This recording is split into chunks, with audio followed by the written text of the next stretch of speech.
What if I told you the biggest thing holding you back from real wealth isn't what's in your bank account, but what's in your head? Today, we're diving into Napoleon Hill's classic, Think and Grow Rich, to break down its most powerful idea that every huge success story in history didn't start with money or connections. It started with a single, focused thought. So here's the core of it.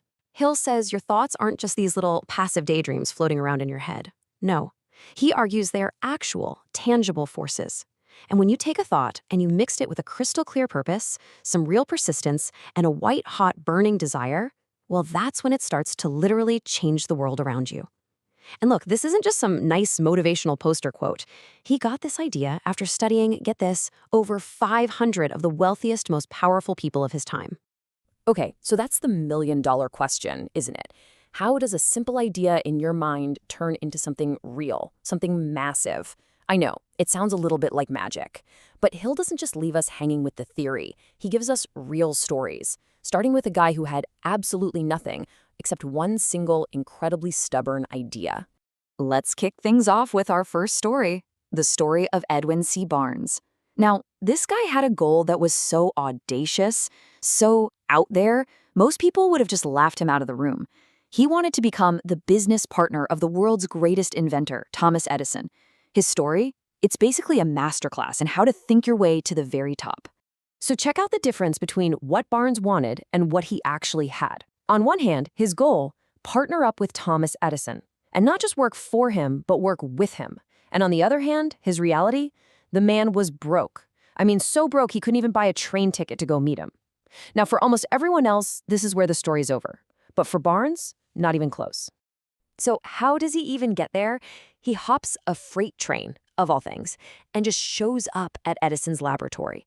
Edison himself said he looked like a common tramp. But Edison saw something in his eyes, this fierce determination. It was enough to get him a shot. So he was hired, but for a super low-paying, menial job. So he was in the building, but he was a million miles away from a partnership. And this, right here, this is where true persistence really shows itself.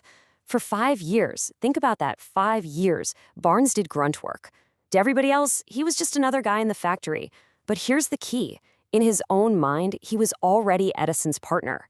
He was just waiting for reality to catch up. He had, as Hill says, mentally burned all his bridges. There was no plan B. It was this partnership, or it was nothing. And then, finally, his moment arrived. But you know what? To everyone else, it looked like a total failure. Edison had just invented a new gadget, the Edison dictating machine. His own professional sales team couldn't sell it. They all said it was a dud. But while they all saw a useless piece of junk, Barnes saw the door, the one he had been waiting 5 long years to walk through. So Barnes jumps on it. He takes this supposedly unsellable machine, and what does he do? He sells it. He sells it so incredibly well that Edison gives him an exclusive contract to distribute it all across the country. And that deal led to the legendary slogan, "Made by Edison and installed by Barnes." The man started with literally nothing but a thought, and he ended up with his name right next to a legend's. Okay, so Barnes' story is all about what happens when you hold on tight to a thought. But what happens when you let go? Our next story is a powerful cautionary tale about quitting just a moment too soon. 3 feet. That's it. Just remember that number, because that tiny distance can be the only thing separating a colossal failure from truly unimaginable wealth. All right, so picture this. It's the gold rush, and a guy named R.U. Darby's uncle strikes gold. I mean, a huge vein of ore. He and Darby are mining away, getting rich, and then poof, it's gone. The vein just disappears. They drill, they dig, they find absolutely nothing. And finally, totally frustrated and defeated, they just quit. They sell all their machinery to a local junk man for pocket change and go home. But the junk man who bought all their equipment, he was a smart guy. Before he started digging, he made one tiny investment the Darbys didn't. He hired an expert. A mining engineer comes out, surveys the land, does some calculations, and comes back with news. You're not going to believe this. The gold vein wasn't gone. It was just 3 feet from where the Darbys had stopped digging. 3 feet. The junk man went on to pull millions out of that mine.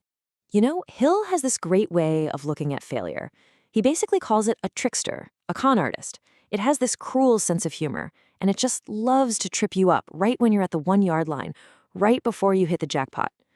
This story is such a powerful warning. Your biggest breakthrough is so often hiding just on the other side of what feels like your absolute worst moment.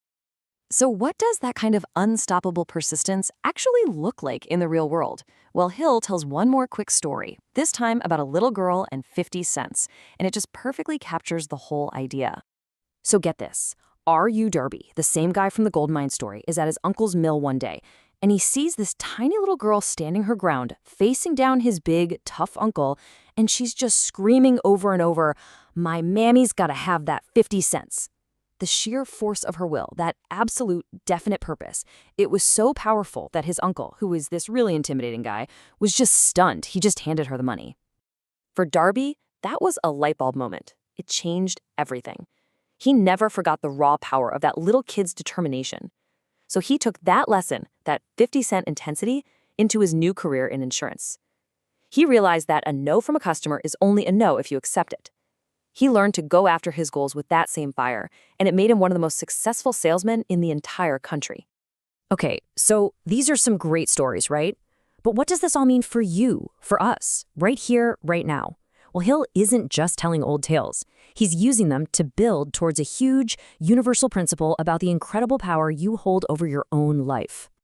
It really all boils down to this: success consciousness.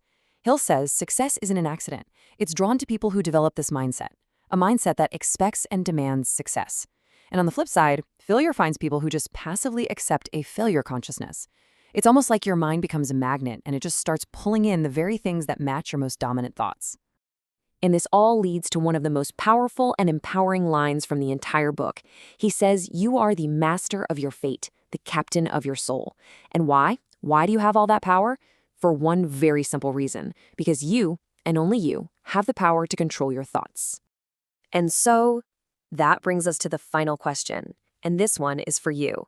Now that you know that your thoughts have the power to literally create your reality, are you ready to stop just wishing for the life you want and start willing it into existence?